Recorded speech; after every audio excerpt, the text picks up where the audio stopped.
अंगद जी को ऐसा महसूस हुआ मानो पूरे विश्व का बल अंगद जी में आ गया। विश्वात्मा भगवान है, अपार बल, ऐसा अनुभव हो रहा है अंगद जी को।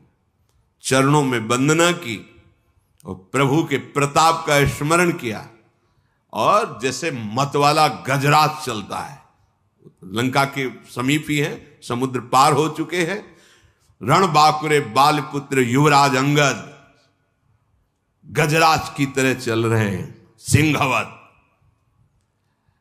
लंका में जे भी प्रवेश के हाहाकार मच गया, वही बानर आ गया जिसने लंका जलाई थी, क्योंकि अंगद जी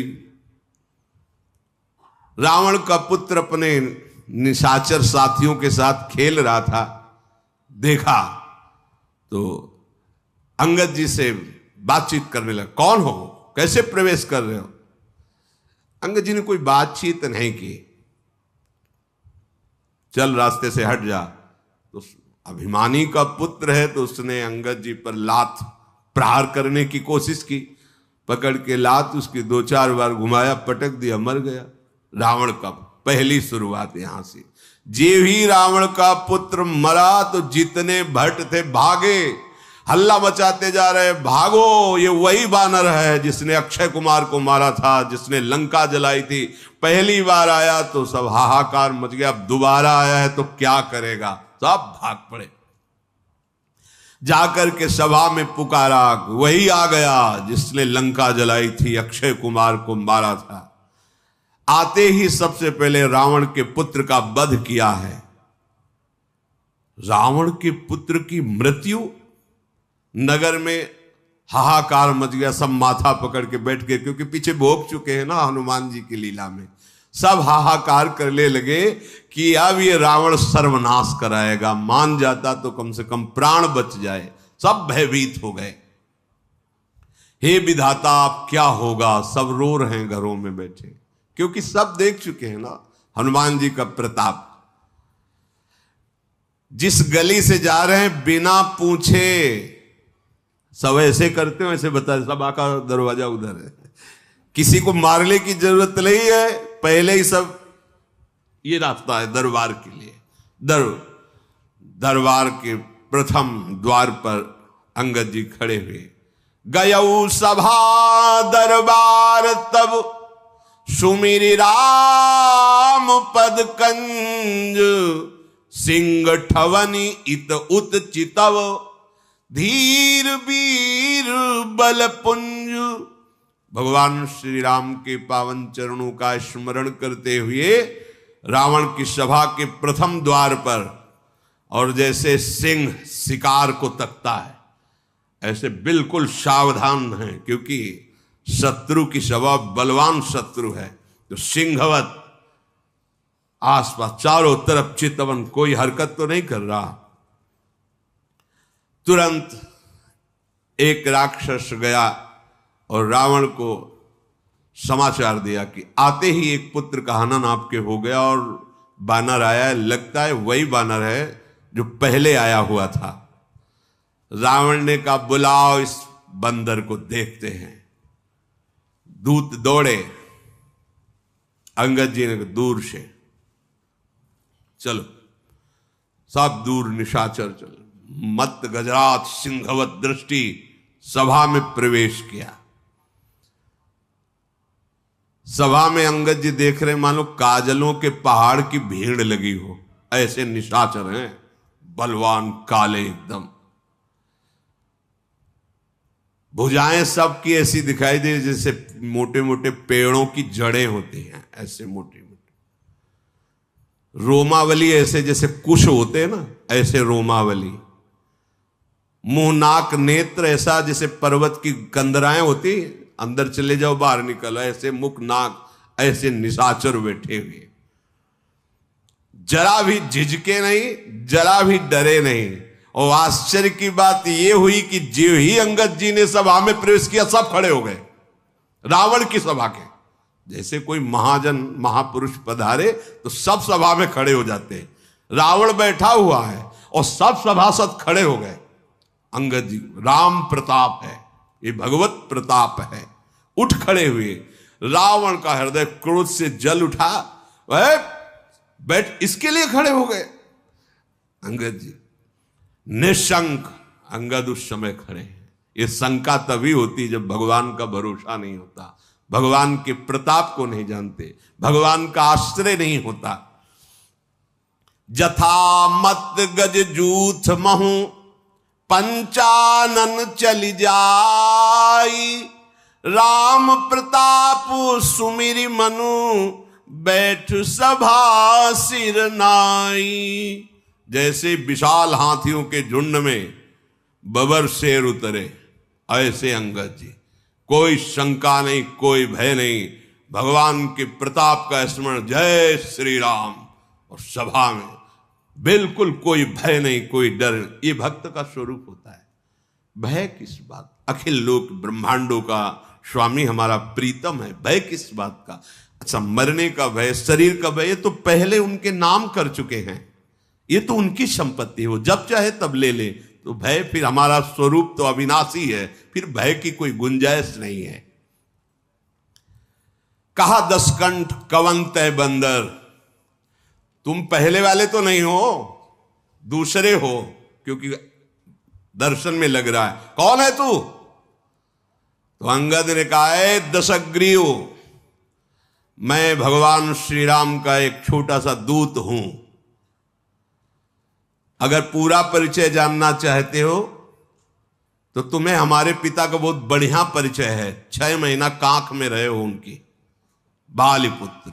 मैं अंगद हूं और मेरे पिता 6 महीना ऐसे रावण को दबाए हुए संध्या वंदन करते रहे। तुम्हारी भलाई के लिए आया हूं। तुम उत्तम कुल में पैदा हुए हो, पुलस्त ऋषि के पौत्र हो, भगवान शंकर जी की आराधना की है, ब्रह्मा जी की आराधना की है। पहले भगवान शंकर की आराधना नहीं करता था। एक बार पुष्पक विमान लेकर के जा रहा था तो कैलाश के ऊपर से कोई भी विमान नहीं निकल सकता। नंदिकेश्वर जी प्रकट हुए और गए, घुमा के ले जाओ, ये भगवान शिव का वास स्थान कैलाश पर्वत है, इसके ऊपर से कोई विमान नहीं जाता। अच्छा, ऊपर से नहीं जा सकता, हटा तो सकते हैं। विमान से उतरा, पूरे कैलाश को ऐसे उठाया। नंदकिशोर आश्चर्यचकित हो गए, बोले इधर से हमारा विमान तो हटेगा नहीं, कैलाश आगे उसी को हटा के साइड में कर देते, फिर निकल जाते हैं। इतना अभिमानी कि उतरा, पूरे कैलाश को उठा लिया। भगवान शिव मुस्कुराए। नंदकिशोर ने कहा प्रभु ये तो बहुत अभिमानी है, ऐसे चरण रखा, अंगूठा रखा, जेब ही रखा तो दब गया। अब जब दबा तो उसे लगा कि अब तो मरी जाएंगे अगर भगवान शंकर कृपा नहीं। तो अद्भुत तांडव, जो तांडव स्तोत्र है, जटाटवी गलत ज्वल प्रवाह पा, ये विद्वान तो था। उस दिन से इसने अनन्य भक्ति भगवान शिव की शुरू कर दी। ब्रह्मा जी से तो पहले ही वरदान प्राप्त किया था। तो अंगद जी कह रहे तुम भगवान शिव के भी भक्त हो और ब्रह्मा जी के द्वारा तुमने वरदान प्राप्त किया है, तुम्हारा यश है, बड़े लोकपाल राजाओं को तुमने अधीन किया है। बस एक भयंकर गलती कर दी, तुम जगत जननी सिया जी का हरण करके लाए हो। अब मैं तुम्हें हित की सलाह आखिरी बार दे रहा हूं, उसके अनुसार चलो। प्रभु श्री राम जी ऐसे करुणामय है, चाहे जितना कोई अपराध किया हो, अगर शरण में चला जाए तो उसे क्षमा कर देते हैं। तुम ऐसा करो, उपाय बता रहे हैं। दांतों में तिनका दबाओ, गले में कुल्हाड़ी डालो ऐसे, और कुटुंबियों सहित, अपनी स्त्रियों सहित, अब पहले तो तुम जाकर के जानकी जी को अब नहीं, अब तो दांतों तले तिनका दबाओ, गले में कुल्हाड़ी डालो और अपने जो बड़े बड़े यूथपति हैं और अपनी स्त्रियों सहित और जानकी जी को आगे करो, तो तुम्हारी प्राण रक्षा हो जाएगी। भय छोड़ो, मैं साथ रहूंगा, कोई तुम्हें भय नहीं रहेगा। हमारे प्रभु प्रणत पाल है, उनका एक प्रण है कि जो शरण में आ जाए, कोई भी हो, कैसा भी हो, उसे स्वीकार कर लेते हैं। आप बस जाकर के बोलना, हे श्री राम मेरी रक्षा करो, रक्षा करो, रक्षा करो। प्रभु उसी समय तुम्हारे सारे अपराध क्षमा कर देंगे, तुम्हें निर्भय कर देंगे। रावण बोला, अरे बंदर संभाल के बोल, मैं राम से क्षमा मांगूंगा? तूने समझा नहीं, तूने मुझे जाना नहीं। अंगद से कह रहा मुझे जान। अहंकार बस यही बड़ा विचित्र रोग है कि ये किसी की समझता नहीं। अहंकार समझता नहीं, ये सबसे बड़ा दोष है और यही जन्म मरण का मूल हेतु है। संस्कृति मूल शूल प्रद नाना, सकल शोकदायक अभिमाना। अभिमान को पसंद नहीं किसी की बात, उसके मन में जो आएगी वही करेगा। तूने मुझे कहा मित्र, किस नाते से तू मित्र लगता है मेरा? कौन सा राज्य है, कितना बड़ा तू बलवान है, मेरा रावण का मित्र? अंगद ने कहा, फिर मैं बता रहा हूं, मैं बाली का पुत्र हूं, जिसके आगे घुटने टेक कर तुमने मित्रता स्वीकार की थी, तब उन्होंने छोड़ा था। अंगद का वचन सुनते ही रावण के चेहरे में पसीना आ गया, क्योंकि वो ध्यान आ गया ना बाली का। ये बार बार कह रहा था हमसे युद्ध करो, हम विश्व विजय कर रहे हैं। बाली ने कहा हम संध्या कर रहे हैं, बाद में युद्ध करेंगे। वो बार बार उछल कूद मचा, तो ऐसे दबा लिया कखरी में और आराम से संध्या कर 6 महीने तक कखरी में दबाए रखा। रावण सकुचा, अच्छा, एक बंदर का नाम था बाली, मैं जान गया, बहुत अभिमानी है, किसी भी तरह समझना नहीं चाहता। हाँ अच्छा, तू बाली का लड़का है? अरे कुल का नाशक, तू अपने कुल रूपी बांस के लिए अग्नि पैदा हुआ, तू गर्भ में ही क्यों नहीं नष्ट हो गया? व्यर्थ में पैदा हुआ और अपने मुंह से उन तपस्वियों का दूत कहलाता जिसने तेरे पिता की हत्या की। ये राजनीति है, भेद बुद्धि पैदा करके अपने पक्ष में कर लेना। अंगद ने हंसकर कहा कि तुम्हारी चतुराई कपट ये चलेगा नहीं, बस कुछ दिनों की बात है, अपने मित्र के पास पहुंच करके जान लेना, अर्थात जहां बाली गया है वहीं तुम भी पहुंच जाओगे, क्योंकि रघुनाथ जी के बाण बड़े उत्सुक हैं इस समय।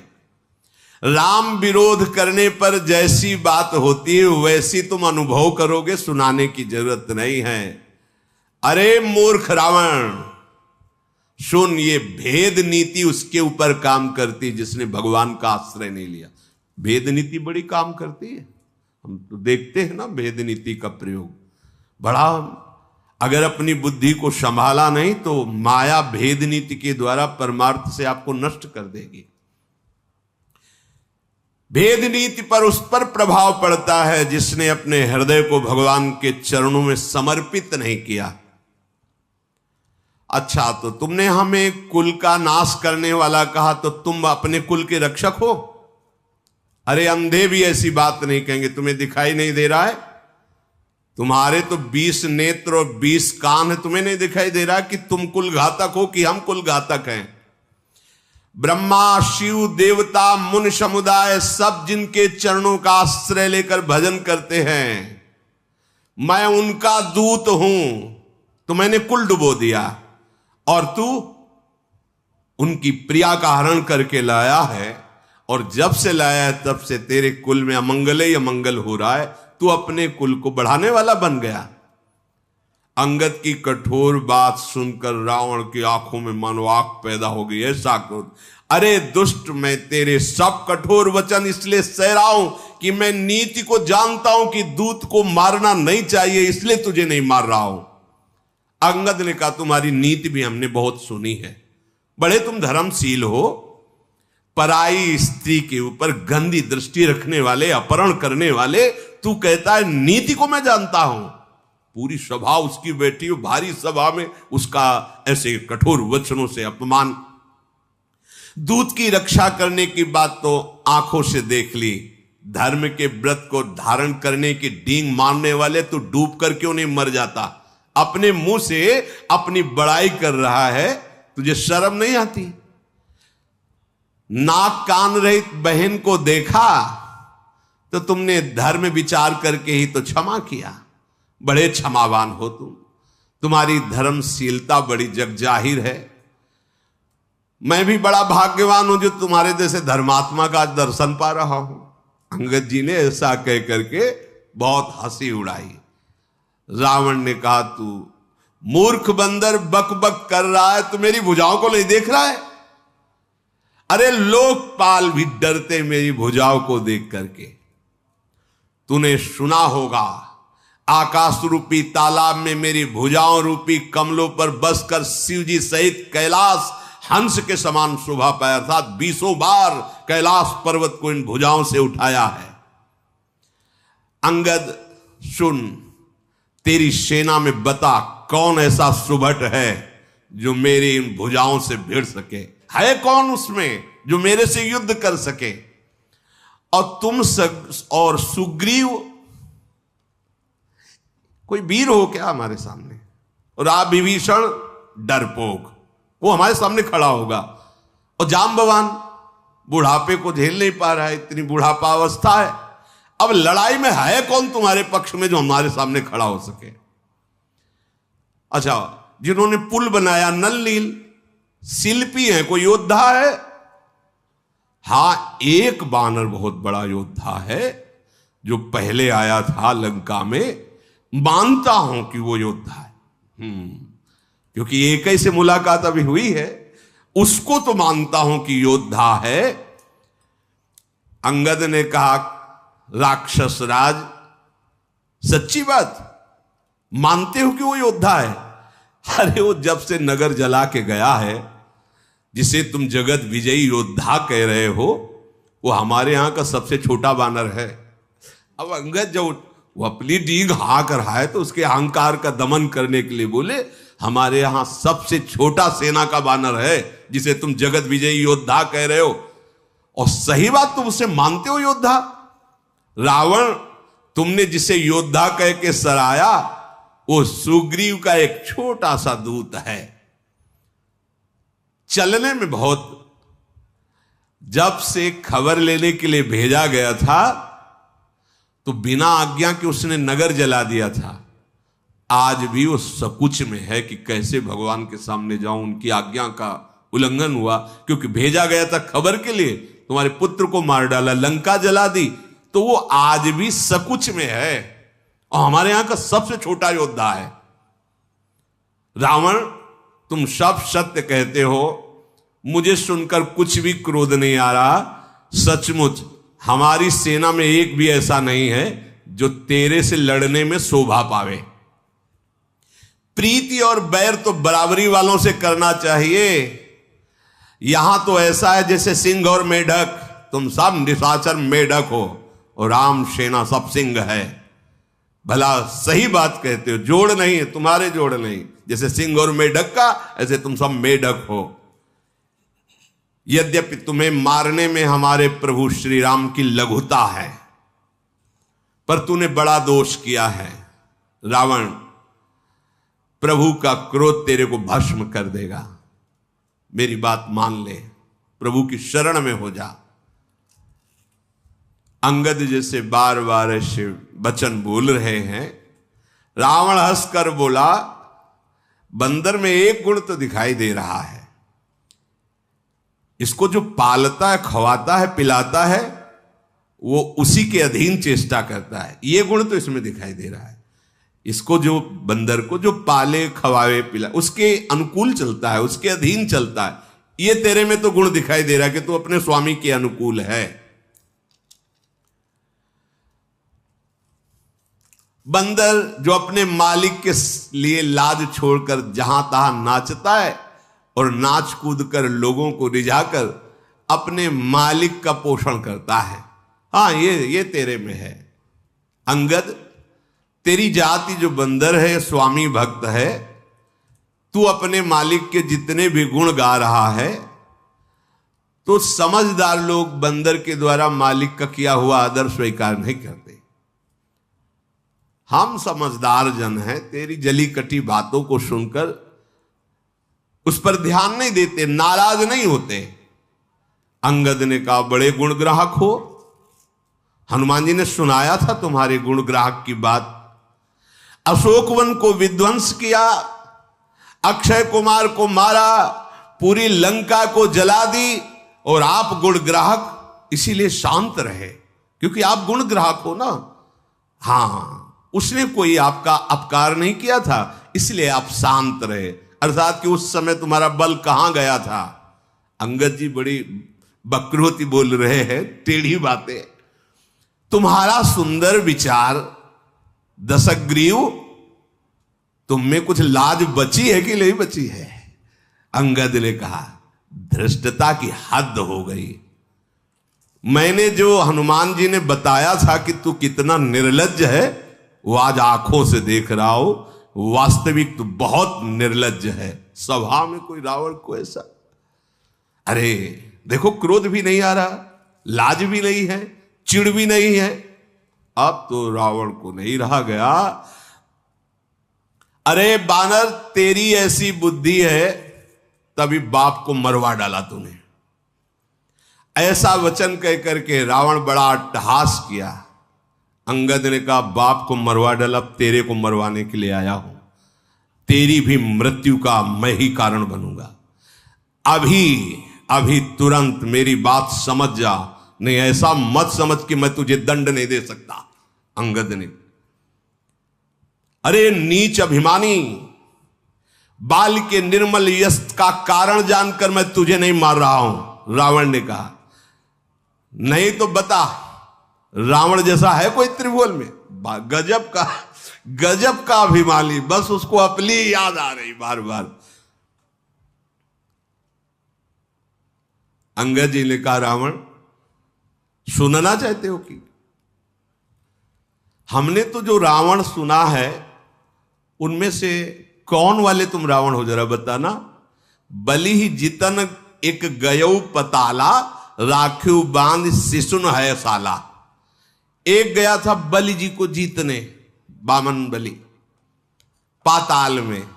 तो वहां के जो खेल रहे थे कुछ लोग, तो रावण को बांध करके है साला घुड़साल में डाल दिया था, और खेल खेल में खूब लात मारते थे उसको। जब दया लगी महाराज बलि को, तो मुक्त कर दिया था। एक रावण वही था।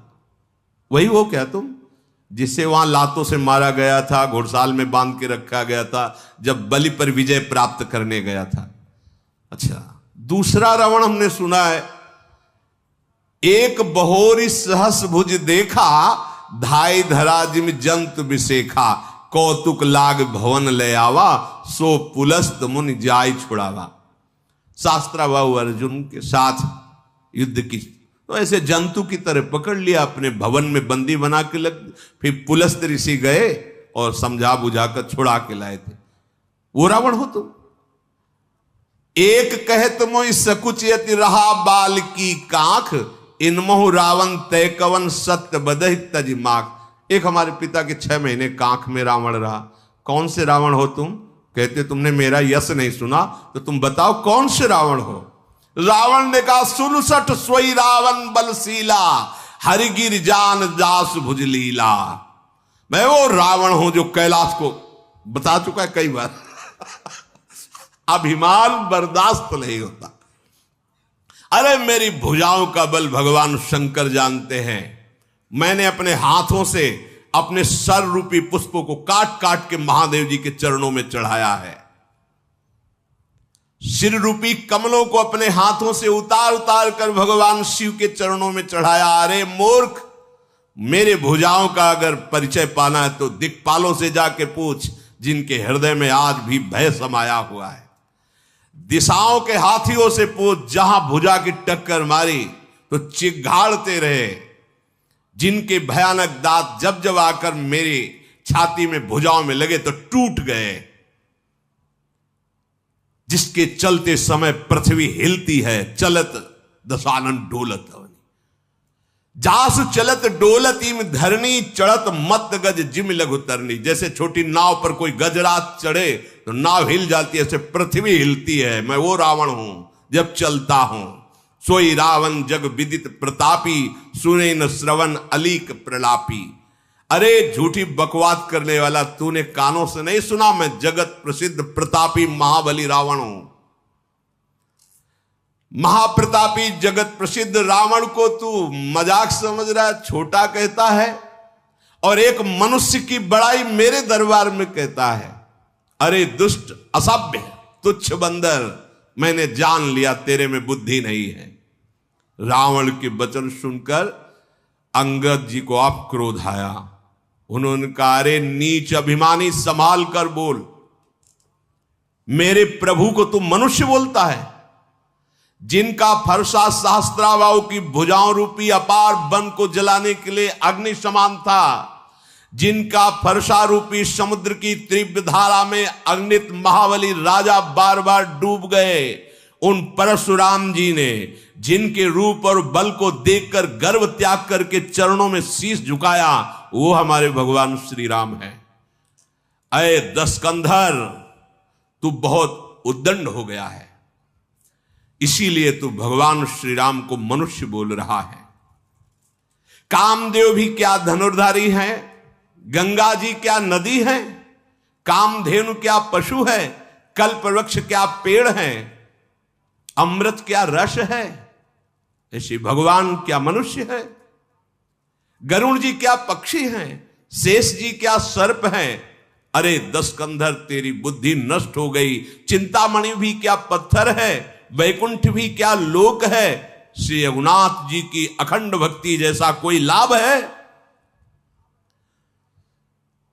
अगर भगवान ने आदेश किया होता तो तुम्हारी सेना को मथ कर नष्ट करके अभी मैं तुम्हें दिखाता कि मेरे श्री राम का बल क्या है। तेरी समझ में नहीं आया? अक्षय कुमार को मारा, पूरी लंका जला दी, अशोक वाटिका उजाड़ दी, तूने बंदर समझता है? महाबली हनुमान कोई बंदर है? कपट छोड़ दे, चतुराई छोड़ दे, राम जी की शरण में चला जा, नहीं तो अब मैं जो कह रहा हूं उसे सुनो। तुम्हें ब्रह्मा और शंकर भी अब नहीं बचा सकते। मूढ़, गाल फुलाना, बातें बनाना, डींग हाँकना, ये लौकिकता में तो चलेगा, राम जी के सामने नहीं चलेगा। तेरा ये जो बकबक करने वाला मुख है, राम जी के बाणों से कट के गिरेगा, और पृथ्वी में जब गिरेगा तो बानरों की लात पड़ेगी उस पे। ऐसे ही था, जैसे फुटबॉल में पैर मारते हैं, ऐसे ही रीछ बानर तेरे उन गेंद के समान अनेकों शिरों से चौगान खेलेंगे। जब रघुनाथ जी युद्ध में कोप करके सारंग धनुष से बाण छोड़ेंगे, तब ये जो गाल बजा रहा है ना, उस समय नहीं। इसलिए विचार कर बोल, भगवान श्री राम को मनुष्य संबोधन मत कर। रावण तो जल उठा, जैसी बात अंगद जी ने कही तो उसका अब हृदय एकदम खौल उठा। अरे कुंभकर्ण मेरा भाई है। अभिमान की दशा ही अलग होती है, उसको समझ में ही नहीं आता। कुंभकर्ण मेरा भाई है, और इंद्र का शत्रु, जो इंद्र को बंदी बना के लाया, वो मेघनाथ मेरा पुत्र है। और मेरा पराक्रम तो संसार में प्रसिद्ध ही है, संपूर्ण जड़ चेतन जानता है कि रावण विश्व विजयी है। दुष्ट, बानरों की सहायता से एक छोटा सा समुद्र में पुल बना लिया तो डींग हाँकते। गजब का अभिमानी है, छोटा हाथ तक नहीं बना पाया और छोटा पुल। देखो अभिमान क्या है, एक छोटा सा पुल बना दिया समुद्र में। समुद्र को तो एक छोटे छोटे पक्षी लांघ जाते हैं, उड़ जाते हैं, महावीर हो जाते हैं क्या? रावण कह रहा है। मूर्ख है तू बंदर, सुन, मेरी एक एक भुजा रूपी समुद्र बल रूपी जल से पूर्ण है, जिसमें बहुत से देवता और मनुष्य डूबकर मर चुके हैं। कौन ऐसा सूरवीर है जो मेरी इन भुजाओं का बल जो है उसको पार कर पावे? फिर वही शुरू कर दिया, दिक्पालों से जाके पूछो इन भुजाओं का बल, तेरा मालिक डर जाएगा जब सामने जाऊंगा। रावण कह रहा, तूने जिसकी बड़ी बड़ी बातें गुण गाथा की है, वो कोई मेरे सामने लड़ने लिए योद्धा है? अच्छा, तू अपने मालिक को बड़ा वीर समझ रहा है तो कमजोर समझ। क्योंकि बार बार दूत भेजना ये बलवानों का लक्षण नहीं होता। रावण कह रहा है, देख मेरी बात मान, अपने स्वामी को समझा दे, जाके वापस हो जा, मेरी भुजाओं को देख, ये कैलाश को उठाने वाली। फिर बोला, भगवान शंकर साक्षी, मैं झूठ नहीं बोल रहा हूं, कई बार कैलाश उठाया है, उन्हीं के बल से उठाया है।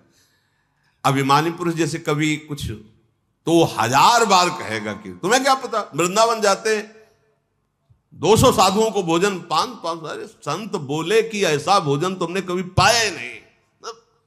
अगर कहीं सुकृत बन गया, कोई भगवत आराधना बन गई, तो विश्व में क्या करें, नहीं तो पैसा देके टीवी में चलवा दें। अभिमान पोषण की वृत्ति यही हमें जन्म मरण का हेतु करती है। करो पर भगवत प्रसन्नता के लिए करो, नहीं तो यह अभिमान ये चुप नहीं रहने देगा। जहां अभिमान होता है वहां बार बार अपनी प्रशंसा, वो अभिमान का स्वरूप, उसको सुख मिलता है अभिमान को। रावण ने भगवान शिव की ही बल से कैलाश को उठा लिया, तो बार बार वो अंगद जी से कह, देखो भुजाए, हमने कैलाश उठाया है, भगवान शंकर साक्षी है, मैं झूठ नहीं बोल रहा, ऐसा।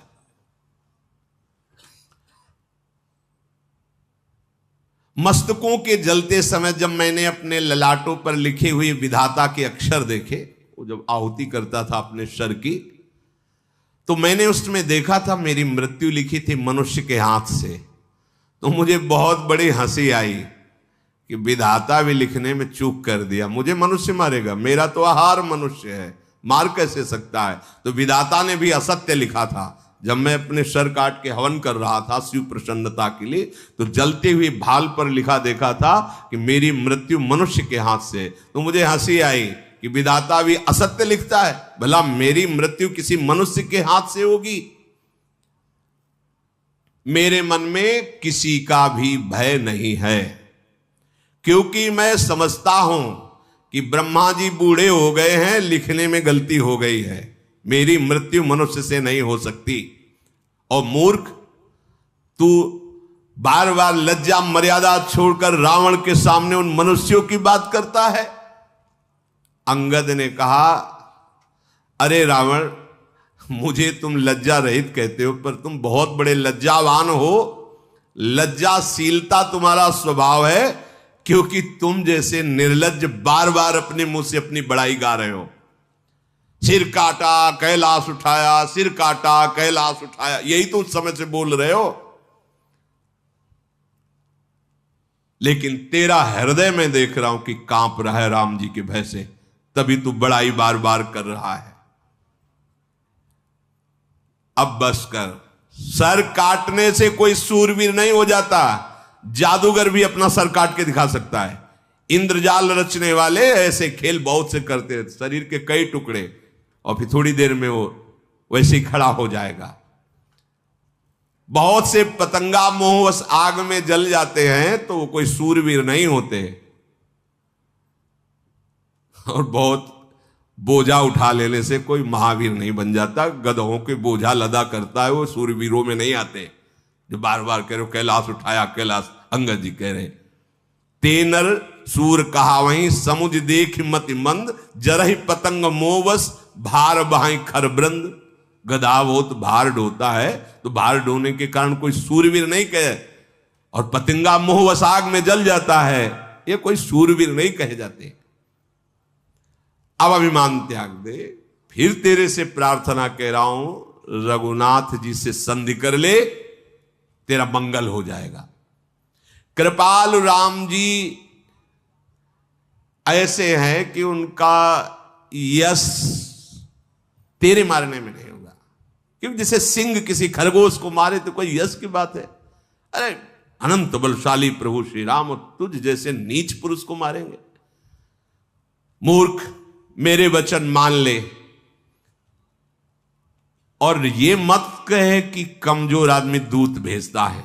मैं कठोर वचन केवल प्रभु की आज्ञा के कारण, नहीं तो जानता है थप्पड़ से तेरे मुंह तोड़कर अभी सियाजू को ले जाता।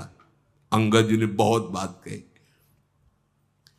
ना ही तकरी मुख भंजन तोरा ले जाते हो सीत। तुम जो कह रहे हो कि कमजोर आदमी बार बार दूत भेजता है, तो मैं प्रभु का एक छोटा सा दूत हूं, थप्पड़ से तेरे 10 मुख तोड़ता, और सिया जी को अभी ले जाता और जबरदस्ती तेरे इन सब यूथपतियों को बंदी बना लेता। तेरा बल तो मैं उसी समय जान गया था जब तू सियाजू का अपहरण किया। अरे राक्षसों का राजा, अरे अभिमानी, मैं सुग्रीव का एक छोटा सा सेवक हूं, भगवान के अपमान से डर रहा हूं क्योंकि उनकी आज्ञा का उल्लंघन न हो जाए। नहीं, ऐसा तमाशा दिखाता, जैसे तूने कहा ना, मालिक के लिए तमाशा दिखाकर बंदर पैसा इकट्ठा करता है, बड़ा वफादार होता है। तो अगर मुझे अपने स्वामी के अपमान का भय ना होता, आज्ञा उल्लंघन का, तो ऐसा तमाशा दिखाता। तू सिंहासन पे है तो ही पटकी, महिसेन हाथी चौपट कर तव गांव, तव ज्योतिन समेत सठ जनक सुते ले जाऊं। सिंहासन सहित तुझे उठाकर धरती पर पटक के मार डालता भी। अंगद जी ने कहा, तेरी सेना का अकेले संहार करता और तेरे इस लंका को भ्रष्ट करके जय श्री राम बोलकर सिया जी को ले जाता और तेरी स्त्रियों को बंदी बनाकर उनकी दासी बनाता। अगर भगवान के अपमान को न डरता, उनकी आज्ञा का उल्लंघन का अपराध का भाव ना होता, जो वस करो तदपि न बढ़ाई, मुझे ही बधे नहीं कछ मनसाई। अगर मैं ऐसा करता भी तो मेरी कोई बड़ाई नहीं होती, क्योंकि तुम मरा हुआ है। ऐ रावण, तुम मरा हुआ है। कौल काम बस कृपन विमूढ़ा, अति दरिद्र अजसी अति बूढ़ा, सदा रोग बस संतत क्रोधी, विष्णु विमुख श्रुति संत विरोधी, तनु पोषक निंदक अग खानी, जीवित 100 सम 14 प्राणी। तुम मरा हुआ है।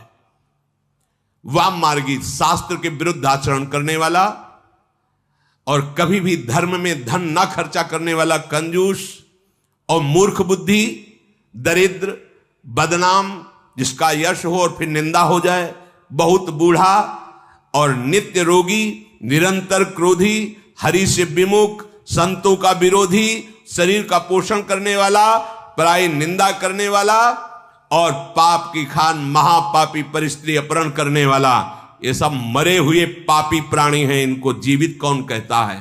तो अगर मैं ऐसा करता भी कि तुझे सिंहासन सहित पटक कर मार डालूं, तेरी सेना का विनाश करूं, पूरे लंका में जय श्री राम के घोष करके सियाजू को ले जाऊं, तो भी मेरी बहादुरी नहीं है। इसलिए मैं शांत हूं, तेरी ये बातें सुन रहा हूं। अब मुझे गुस्सा मत दिला। अंगद के वचन सुनकर रावण दांत पीसने लगा, क्रोधित होकर हाथ मलता हुआ बोला, अब तू मरना चाहता है? अय बंदर, अब तू मरना चाहता है? छोटी मुंह बड़ी बात बोल गया। अरे जिसके बल पर तू इतनी बड़ी बात बोल गया, उनका ना बल है, ना प्रताप है, ना बुद्धि है, ना तेज है, कुछ नहीं है। अरे तू जिस पर गर्व करता है, ऐसे मनुष्यों को रात दिन यहाँ के राक्षस अपना आहार बनाया करते हैं। समझ किसकी सभा में बोल रहा है। जब उसने इस तरह भगवान श्री राम की निंदा की, कपिश्रेष्ठ अंगद उछल पड़े, मानो एकदम आग हो गए हो। क्योंकि शास्त्र का सिद्धांत है, हरिहर निंदा सुने जे काना, होई पाप गोघात समाना। भगवान शिव, भगवान हरि या भगवत प्रेमी महात्माओं की निंदा हो रही हो और आप चैन से सुन रहे हो, गौ हत्या ब्रह्म हत्या का पाप लगेगा। तुरंत खड़े हो गए अंगद जी और ऐसे कटकटाए, दांत पीसे और भुजदंड ऐसे पटक दिए पृथ्वी पर। ऐसे जे ही पृथ्वी पर भुजदंड पद का, मुंह के बल गिरा रावण। अरे भगवान का प्रताप एकदम फिर संभला। उसके अत्यंत सुंदर मुकुट, जब वो गिरा तो मुकुट भी गिरे, जो अंगद के हाथ में आए, उठाकर उन मुकुटों को वहीं से फेंका, रामादल में भगवान के चरणों के सामने गिरे जाके। मुकुटों को आते हुए देख करके बानरों को लगा कि ऊपर से उल्कापात, कोई तारा टूटा, भागने लगे। हमें लगता है रावण ने कोई वज्र चलाया है, ये चमकते हुए अग्नि के समान आ रहे। प्रभु ने हंसकर कहा, डरो मत, ये ना उल्का है, ना वज्र है, ना केतु है, ना राहु है, ये रावण के मुकुट हैं, बालीपुत्र अंगद ने फेंका है। हनुमान जी ने उछलकर उन मुकुटों को लेकर प्रभु के चरणों के समीप रख दिया। वो ऐसे मुकुट, तेजस्वी मुकुट। क्रोधयुक्त रावण सबसे क्रोधित होकर कहने लगा, पकड़ लो इस बंद। जब भुजा मारी कटकटा के, तो जब रावण गिर पड़ा तो पूरी सभा मुंहभरा हो गई थी। रावण जब संभल के बैठा तो कहा, बहुत हो गया, बंदी बनाओ इसको और मार डालो सभा के बीच में। अंगद ने हंस करके कहा, खिलवाड़ समझ रखा है, बंदी बना लोगे? खिलवाड़ समझ रखा है, तुम मुझे मार दोगे? तेरी अब भी समझ में नहीं आया? केवल भुजा पटका तो सब मुंह के बल गिर गए, इतने तुम वीर हो, अब भी मुझे बंदी बनाने की सोच रहे हो? बोले, तेरे कोई अकेले नहीं, मेरा आदेश, जाओ पृथ्वी में कोई बानर ही न रह जा, सब खा जाओ। राक्षसों को आदेश। ऐसे थे नरांतक, देवांतक, ऐसे से राक्षस थे आहार करने वाले। वो कहीं कुंभकर्ण को जगा दे तब तो उसका तो पेट ही है, पूरा बड़वा नल की तरह था, डालते जाओ, खाली कर दो पृथ्वी को, बंदर कोई रह ही ना जाए। और तपस्वी दोनों जो राम लक्ष्मण हैं, इनको जीते जी बंदी बना लो। रावण के ऐसे आदेश पर अंगद क्रोधित होकर बोला, अरे निर्लज्ज, गाल बजाते लाज नहीं आती? हमें लगता है तेरे लिए एक उपाय, आत्महत्या कर ले अभी। अंगद ने कहा, मेरा बल देखकर तेरी छाती नहीं फटी? मेरे स्वामी के लिए ऐसा बोल रहा है? मेरा बल देखकर तुझे तो अब आत्महत्या कर लेनी चाहिए। रेत्री चोर कुमारक गामी, खल मल रास मंदमति कामी, शन्यपात जलपसि दुर्बाधा, भयस काल बस खल मनुजादा। ए स्त्री के चोर, एक कुमार्गामी, एक दुष्ट, पाप की राशि, मंद बुद्धि, तेरी समझ में नहीं आ रहा? अरे कामी, तो सन्निपात जैसे किसी को हो जाए और वो बोलता रहे, ऐसे बोल रहा है, ऐ दुष्ट राक्षस, तू काल के अधीन हो गया है, आगे फल पाएगा। राम मनुष्य हैं, ऐसा वचन जो बोला, अरे अभिमानी, तेरी जीभ गल करके नहीं गिर गई? संदेह नहीं, तेरी जीभ गिरेगी सिरों के साथ रणभूमि में। सोनर क्यों 10 कंद, बाली बध्यो जेहि एक सर, 20 लोचन अंध, धिगतो जन्म कुजाति जड़। ए दशग्रीव, एक बाण से जिसने महाबली बाली को मार दिया वो मनुष्य हो सकता है? कुजाति, जड़ जीव, 20 आंखें होने पर भी अंधा, तेरे जन्म को धिक्कार। अंगद जी बोल रहे हैं। बस एक बात मुझे थोड़ा शांत कर रही कि भगवान श्री राम के बाण प्यासे तेरे खून के, इसलिए मैं तुझे क्षमा करता हूं। वो प्यासे रह जाएंगे अगर मैं कुछ करूंगा, इसलिए नीच राक्षस मैं तुझे जीवित छोड़ रहा हूं। ये जो तू हंसी कर रहा है बार बार, ये अभी 10 मुख के सब दांत तेरे बाहर निकल आएंगे। 80 ऋषि होती 10 मुख तोरो, लंका गही समुद्र महाबोरो। मैं तो 10 तोड़वे लायक, पर आयस दीन न मोहि रघुनायक। ऐसा हो रहा है कि पहले थप्पड़ मार के तेरे दांत तोड़ू सब, जो तू हंस रहा है। इसके बाद ऐसा क्रोध आता है कि पूरी लंका उखाड़ लूं और समुद्र में डुबो दूं, तेरे 10 मुख तोड़कर भगवान के चरणों की शरण में डाल दूं जाके। पर क्या करूं, भगवान ने आदेश नहीं किया। तुम कह रहे हो कि बंदरों को खा जाओ जाके। अरे हम वो बंदर हैं, गूलर फल खाने वाले नहीं। तुम जैसे निशाचर हमारे लिए गूलर हो, गूलर, कीड़े मकुड़े की तरह तुम हमें दिखाई दे रहे हो। राम प्रताप ऐसा ही होता है, ऐसा ही होता है। सुरपति नरपति लोकपति जिनके भावे घास, राम प्रताप, हरि प्रताप।